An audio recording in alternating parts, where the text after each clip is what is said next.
नमस्कार दोस्तों, आप सभी का आपके YouTube channel youth star online classes में स्वागत है। दोस्तों, आज हम लोग इस वीडियो में बिहार के जो टीचर की वैकेंसी थी उसका डीबी कब से स्टार्ट होगा, ओएमआर कब तक आएगा, टीजीटी पीजीटी और पीआरटी का रिजल्ट कब तक जारी होगा, ठीक है, सभी बातों पर हम लोग इस वीडियो में चर्चा करने वाले हैं। ठीक है, कितने डीएलएड के कैंडिडेट थे, कितने अदर स्टेट के कैंडिडेट थे, उसके बाद नई शिक्षक भर्ती आपकी कब तक आएगी, आपका कट ऑफ कितना रहने वाला है, कट ऑफ कम रहने के कारण क्या क्या हैं, ठीक है, कितनी सीट थी आपकी कैटेगरी वाइज, सभी बातों पर हम लोग चर्चा करेंगे इस वीडियो में। इसलिए आप इस वीडियो में लास्ट तक जरूर बने रहिएगा। और एक बात और, जो भी पहली बार इस चैनल पे आ रहे हैं वो प्लीज़ चैनल को सब्सक्राइब और वीडियो को लाइक कर लीजिएगा। चलिए बिना देर किए शुरू करते हैं इस वीडियो को। ठीक है दोस्तों, तो सबसे पहले हम लोग बात करेंगे, ठीक है, इन 6 टॉपिक्स पे।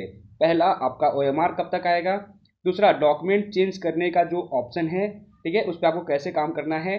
अगली बात, टीजीटी पीजीटी और पीआरटी की रिजल्ट कब तक जारी की जाएगी, सबसे पहले किसका रिजल्ट आएगा, ठीक है, और लेट होगा तो क्यों लेट होगा, डीबी आपकी कब से स्टार्ट होगी, नई शिक्षक भर्ती 2.0 कब तक आने वाली है, कितनी सीट है और उसकी पात्रता क्या क्या होगी, साथ में कैटेगरी वाइज जो आपकी सीट है पीआरटी की वो कितनी है और कट ऑफ कैटेगरी वाइज कितनी रहेगी, मेल फीमेल की कैटेगरी वाइज, सभी बातों पर भी चर्चा करेंगे। ठीक है, सबसे पहले देख लेते हैं ओएमआर आपका कब तक आएगा।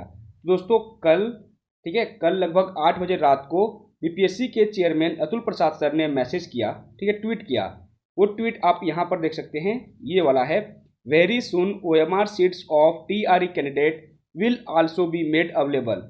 इसका हिंदी में हम लोग बात करें तो हिंदी में इसका अर्थ होता है, जल्द ही टीआरई अभ्यर्थियों की ओएमआर सीट भी उपलब्ध कराई जाएगी।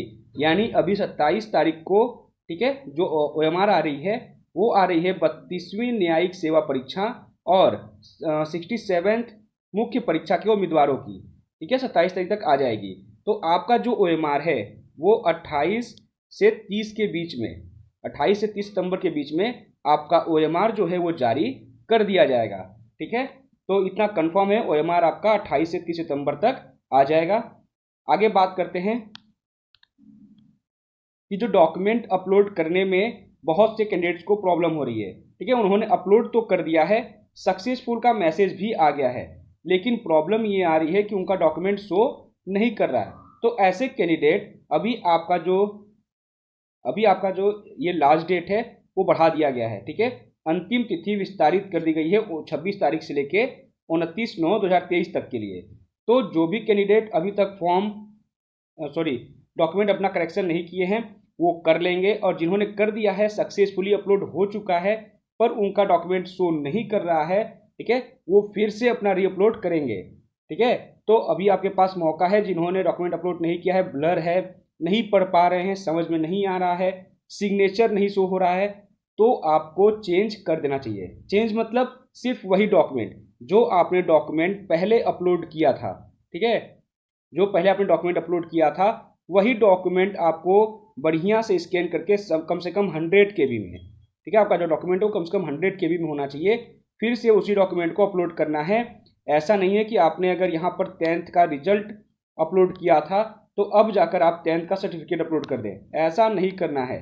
ठीक है, क्योंकि बीपीएससी के चेयरमैन ने ये भी कहा है कि जो डॉक्यूमेंट आपने अपलोड किया था वही होना चाहिए, उसको चेंज आप नहीं करेंगे। ठीक है, तो बात समझ गए होंगे आप, जिन्होंने अभी तक नहीं किया है वो कर लें, आप कोई डॉक्यूमेंट अलग से नहीं लगाएंगे। ठीक है दोस्तों, आगे बात करें कि टोटल जो आपके कैंडिडेट हैं पीआरटी में, पीआरटी यानी कि 1 to 5 टीचर के लिए, उसमें जो यूपी के डीएलएड वाले भाई बहन हैं उनकी संख्या है 53%।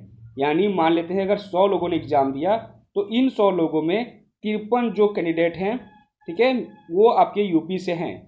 बात करें बिहार से तो बिहार से मात्र 34%, यानी कि 34 लोग 100 में सिर्फ बिहार से हैं, और अदर स्टेट जैसे झारखंड, पश्चिम बंगाल, मध्य प्रदेश, राजस्थान, पंजाब तक के भी कैंडिडेट एग्जाम दिए हैं इसमें, तो उनकी संख्या है 13%। ठीक है, इसमें आपके कई स्टेट हैं, लेकिन सबसे ज़्यादा जो कैंडिडेट है वो आपके यूपी से हैं, आधे से भी ज़्यादा। ठीक है, अब आगे बात करते हैं नई वैकेंसी। तो आप देखेंगे यहाँ पर दैनिक भास्कर एक पत्रिका है, वहाँ पर पेपर आता है, न्यूज़पेपर, उसमें जो पटना में आता है उसमें 23 तारीख के जो न्यूज़ थी उसमें ये बात आई थी कि शिक्षक भर्ती कक्षा 6 से 8 तक के लिए 31,982 पद आवंटित। गया में सबसे ज़्यादा पद है आपके 1552 पद। ठीक है, पटना में 1269, भागलपुर में 977 पद। ठीक है, इतने आपकी वैकेंसी। मुजफ्फरपुर में 1534 पद। ठीक है, तो ऐसे ही जिले वाइज अलग अलग पद है, ये क्लियर नहीं है। ठीक है, लेकिन आप समझ जाइएगा कि जो 6 to 8 की वैकेंसी है इसमें 31,982 पद आ रही है। ये वैकेंसी आपकी 19 अक्टूबर तक आ जाएगी। 19 अक्टूबर तक आ जाएगी। 7 नवंबर तक संभावित है कि इसको फॉर्म भरने का लास्ट डेट रहेगा, और जो आपका एग्ज़ाम है वो दिसंबर में कराया जाएगा। इसमें सिर्फ वही फॉर्म भर सकते हैं जिन्होंने डीएलएड, ठीक है, डीएलएड या फिर बीएड किया है, डीएलएड या बीएड किया है, साथ में सीटेट, ठीक है, सीटेट पेपर 2 क्वालिफाई किए हैं। पेपर 1 नहीं, सीटेट पेपर 2 क्वालिफाई किया हो, साथ में डीएलएड या बीएड किए हों, वही इस 6 to 8 की वैकेंसी का फॉर्म भर सकते हैं। ठीक है, तो 19 अक्टूबर को ये फॉर्म आ जाएगा। 7 नवंबर तक इसको भरने का लास्ट डेट रहेगा। दिसंबर में एग्जाम होगा। इसको भरने के लिए आपके पास डीएलएड या बीएड की डिग्री होनी चाहिए, साथ में सीटेट पेपर 2 भी क्वालिफाई होना चाहिए। ठीक है, अब आगे बात करते हैं दोस्तों कि जो आपका एग्जाम हुआ है उसमें मिनिमम क्वालिफाइंग मार्क्स क्या था। ये बताने का मुख्य कारण ये है कि बीपीएससी के चेयरमैन ने ये कहा है कि 75% सीट भरी जाएगी। ठीक है, उन्होंने ऐसा ही क्यों कहा, 100% की बात उन्होंने क्यों नहीं की, इसलिए इस पर डिस्कशन करना जरूरी है। तो दोस्तों आपके 2 पेपर हुए थे, 2 दिन हुए थे। एक पेपर था आपका लैंग्वेज का, जिसमें हिंदी और इंग्लिश से क्वेश्चन पूछे गए थे। तो लैंग्वेज के पेपर में सभी को 30% अंक लाना है, यानी कि 100 नंबर का आपका एग्जाम हुआ था, 30 नंबर जिसके भी रहेंगे वो क्वालिफाई रहेगा। और ये इस पर आपकी मेरिट नहीं बनेगी, आपकी मेरिट बनेगी समान अध्ययन के पेपर में। लेकिन समान अध्ययन के पेपर में भी मिनिमम क्वालिफाइंग मार्क्स रखा गया था, यानी जिसके इतने से कम मार्क्स रहेंगे वो फेल हो जाएगा। ठीक है, कम से कम इतने मार्क्स लाने ही होंगे, कैटेगरी वाइज ये डिसाइड किया गया था। सबसे पहले बात करें सामान्य वर्ग की, तो आपका जो एग्जाम हुआ है, ठीक है, जो एग्जाम हुआ है सामान्य अध्ययन का, वो हुआ है 120 नंबर का। और यहाँ पे हम लोग बात करेंगे परसेंटेज की। तो जनरल यानी यूआर कैटेगरी, जिसमें बिहार का जनरल कैटेगरी और अदर स्टेट के सभी कैटेगरी शामिल किए गए हैं मेल की। ठीक है, मेल की ये बात हो रही है ये, ठीक है, मेल कैटेगरी की। तो मेल में सामान्य वर्ग के लिए 40% अंक लाना अनिवार्य है। 40% से कम मार्क्स हैं तो वो फेल माने जाएंगे। 40% मतलब 48 नंबर के आसपास अगर है तो वो मिनिमम क्वालिफाइंग मार्क्स क्रॉस कर जाएंगे। ठीक है, पिछड़ा वर्ग की बात करें तो 36.5%, अत्यंत पिछड़ा वर्ग की बात करें तो 34%, SC ST, फीमेल और दिव्यांग इनके लिए 32% मिनिमम क्वालिफाइंग मार्क्स रखा गया है। ठीक है, अब यहाँ फीमेल में सभी female, general, OBC, SC ST, other state सभी फीमेल आएंगी 32% में। बात समझ में आई? तो यहाँ पर 75% का मतलब ये था कि SC ST और दिव्यांग और फीमेल, ठीक है, इनमें ऐसे बहुत से कैंडिडेट होंगे जो मिनिमम क्वालिफाइंग मार्क्स भी क्रॉस नहीं कर पाएंगे, क्योंकि फाइट सिर्फ और सिर्फ सामान्य वर्ग के लिए ही है। क्योंकि जो 53% यूपी के कैंडिडेट हैं, ठीक है, वो फाइट करेंगे सामान्य वर्ग में, साथ में अदर स्टेट के जो 13% हैं वो भी फाइट करेंगे सामान्य वर्ग में। ठीक है दोस्तों, साथ में जो 13% अदर स्टेट के कैंडिडेट हैं वो भी आपके सामान्य वर्ग में काउंट किए जाएंगे। इसके अलावा जो 35% आपके बिहार के डीएलएड वाले भाई बहन हैं, मान लेते हैं कि उसमें 5% भी जनरल कैटेगरी से हैं, तो टोटल आपके लगभग 70%, ठीक है, 70% कैंडिडेट ऐसे हैं जो कि यूआर कैटेगरी में काउंट किए जाएंगे। ठीक है, तो बाकी जो 30% है वो आपके इन कैटेगरी वाले हैं। तो ये साफ हो चुका है कि कैटेगरी जो है बिहार की रिजर्व कैटेगरी, ठीक है, उसमें मिनिमम क्वालिफाइंग मार्क्स भी क्रॉस नहीं कर पाएंगे बहुत से कैंडिडेट, और सीट खाली जा सकती है। तो इस कंडीशन में minimum qualifying marks in categories के लिए कम किया जाएगा, ताकि कम से कम 75% सीट भरी जा सके। ठीक है, अब बात समझ में आई? इनमें कैंडिडेट बहुत कम हैं, ठीक है, इसलिए इनके मिनिमम क्वालिफाइंग मार्क्स को कम किया जा सकता है। ठीक है, ताकि सीट भरी जा सके, नहीं तो सीट खाली रह जाएगी। उसके बाद भी अगर सीट खाली रह जाती है तो जो नई वैकेंसी 2.0 आ रही है शिक्षक भर्ती, उसमें इस खाली पद को शामिल कर दिया जाएगा और नई वैकेंसी फिर से पीआरटी की निकाली जाएगी। अब बात क्लियर हो गई होगी आपको। आगे बात करते हैं कट ऑफ कम जाने के मुख्य कारण क्या क्या थे। तो पहला बीएड का बाहर होना, ठीक है, सबसे बड़ी बात, क्योंकि 3 लाख, ठीक है, 3,90,000, लगभग वे 4 लाख मान सकते हैं, 4 लाख कैंडिडेट बीएड के बाहर हो चुके हैं, ठीक है। तो ये 4 लाख बाहर होना बहुत बड़ी बात है, ठीक है। टोटल 7 लाख कैंडिडेट में 4 लाख कैंडिडेट यानी आधे से ज़्यादा बाहर हो चुके हैं। दूसरा है पेपर का हार्ड लेवल, पेपर बहुत ही हार्ड लेवल का था, ठीक है। बीपीएससी ने पेपर पूरी तरह से सिविल एग्जाम्स के पैटर्न पे सेट किया था, तो पेपर का हार्ड होना भी एक मुख्य वजह है कट ऑफ कम जाने की। अगली है सीटेट अपियरिंग।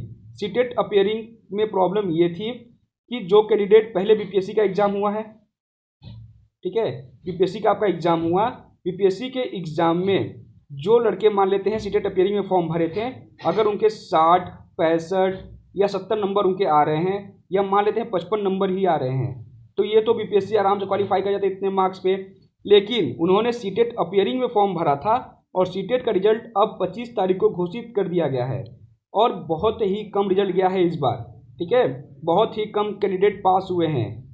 आप देख ही रहे होंगे, लगभग 18% आपका पीआरटी का फर्स्ट पेपर का रिजल्ट बना है और 8% सेकेंड पेपर का रिजल्ट बना है, ठीक है। इतने कम रिजल्ट बने हैं सीटेट के इस बार। तो जो सीटेट में फेल हो गए हैं और अगर वो बीपीएससी में पास हो जाते हैं तो भी वो वैकेंसी से बाहर कर दिए जाएंगे, ठीक है। तो सीटेट अपियरिंग में मैक्सिमम जो कैंडिडेट हैं वो बाहर हो जाएंगे क्योंकि वो सीटेट क्वालिफाई नहीं कर पाए हैं। तो कट ऑफ कम जाने की ये भी एक बड़ी वजह है।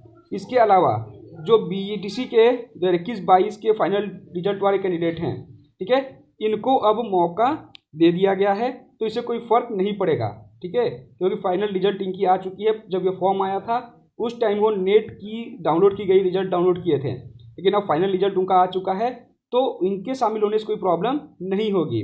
उसके अलावा है मिनिमम क्वालिफाइंग मार्क्स, जो मैंने बता दिया आपको कि बहुत से कैंडिडेट ऐसे हैं जो मिनिमम क्वालिफाइंग मार्क्स को भी क्रॉस नहीं कर पाएंगे, ठीक है। इस कंडीशन में जो बिहार की SC ST कैटेगरी है या फीमेल की जो SC ST कैटेगरी हैं, दिव्यांग हैं, इनके मिनिमम क्वालिफाइंग मार्क्स को कम किया जाएगा ताकि कुछ भी करके कम से कम 75% सीट बीपीएससी भर ले, ठीक है।